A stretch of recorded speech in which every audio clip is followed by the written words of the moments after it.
Now, if you've been watching this channel for a little bit now, you'd understand that I have a couple multifamily rental properties, but no single family properties. And I'll actually be going over why that is and why it's easier and smarter to purchase a duplex, triplex, or 4-unit over just a single family home. Now, can you invest in single family homes and be successful? Absolutely. But it'll probably take you longer with more risk, so why not invest in small multifamily from the start, save yourself some time, and save yourself a lot of money. The principles that I will be going over in this video are actually ones that were given to me when I started my real estate investing journey 4 years ago. And they really set the blueprint in order to grow my portfolio successfully. In this video, we will be comparing single family and small multifamily properties, and why you should be focusing your time on small multifamily investing. If you like this video or you find it entertaining, I would really appreciate it if you hit the thumbs up button. It would help out my channel a ton. Now, I want to make something very clear. When I refer to small multifamily property, I'm talking about properties that are 2 to 4 units residential, where you could use a primary home loan or a commercial loan in order to purchase them. Now, obviously 1 unit would be a single family, and anything 5 units and larger is called a commercial multifamily property. Unfortunately, if it's 5 units or more and considered the commercial property,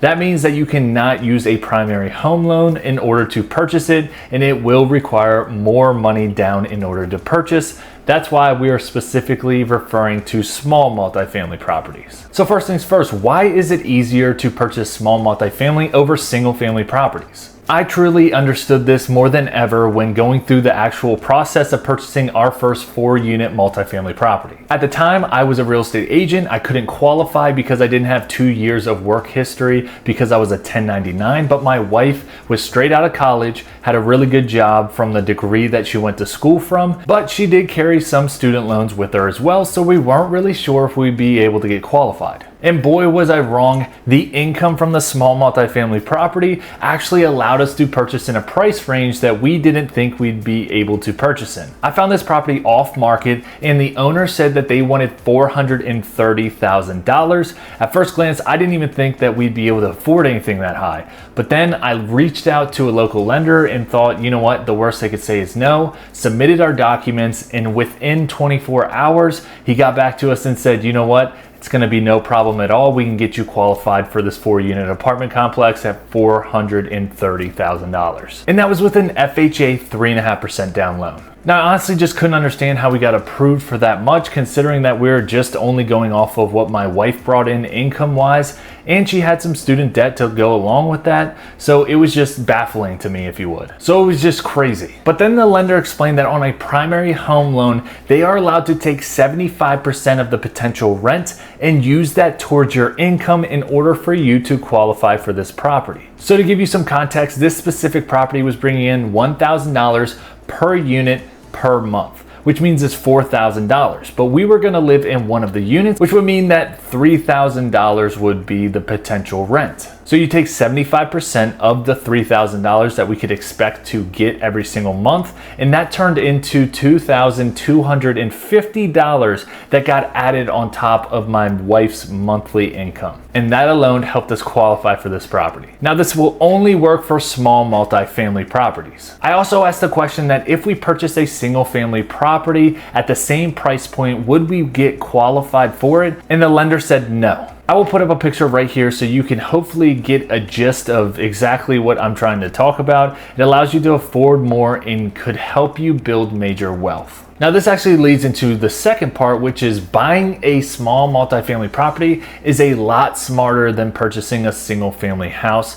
Let me explain. When you're purchasing a single family house, you are purchasing an asset that will pay you in appreciation and depreciation, but it will take some time in order to see those returns. When you are buying a small multifamily property, you're purchasing an asset that will provide you with monthly income, appreciation, depreciation, loan pay down by the tenants, and it lowers your largest monthly expense, which is your living expense. So let's say you have two options. The first option would be to purchase a single family house with a monthly mortgage of $1,500. Option 2 is purchasing a duplex with a $1,900 monthly mortgage. With a single family house, you are paying $1,500 regardless because that is the amount and you don't have any additional income coming in. But let's say with the duplex, you move into one unit and then you rent out the other unit for $1,000. That means you're only paying $900 a month towards your living expense, and you get to save an extra $600 compared to the single family house. Honestly, I would go with the duplex, and saving an extra $600 a month in today's world is huge. Now, when my wife and I were living in our 4-unit, we were blessed enough that all of the other 3 units paid for all of our living expenses and put an extra $800 a month into our pocket.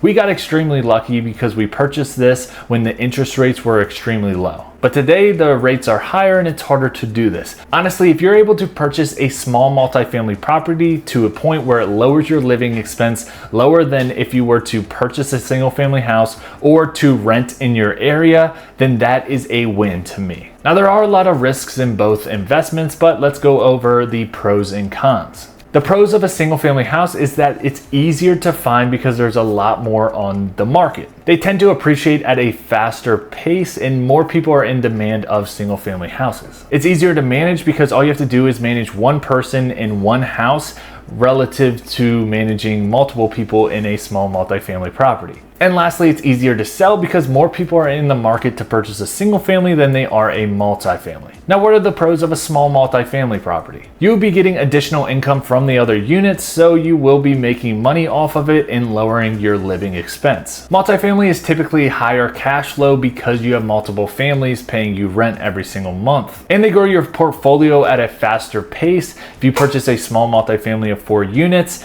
you now have 4 units compared to 1 unit if you purchase a single family house, and the cash flow can allow you to purchase more properties faster. Now, the single family cons are that if an emergency comes up, you are pretty much screwed because you have to pay that payment regardless of anything coming up. If you lose your job, a healthcare problem comes up, or something happens to your car to where you have to dump a lot of money into it. The second is that there is less cash flow when you do turn it into a rental property because you only have one family paying you rent. And if that family does move out and you have a vacant unit for a month or 2, it could kill your whole year's cash flow. And lastly, it's slower portfolio growth. Now, the cons of small multifamily is that they are extremely hard to find. A lot of people don't like giving them up because they are great assets. So depending on what market you're in, you may not see a lot of them or a lot of them priced correctly. Another con is that they're based off of comparables, so similar to how single family houses are valued, whereas their value is based off of other 2 to 4 units that have sold in the area instead of the actual income that are coming into the property. And lastly, they are typically more expensive. At the end of the day, whether you invest in single family or small multifamily properties, it is up to you and your personal goals as to which option is best. But hopefully this has opened up your eyes to the benefits of purchasing small multifamily properties. And with doing that, you will be house hacking that property. Thank you for watching. If you like this video, I greatly appreciate if you hit the thumbs up button, and I'll see you in the next one. Happy investing.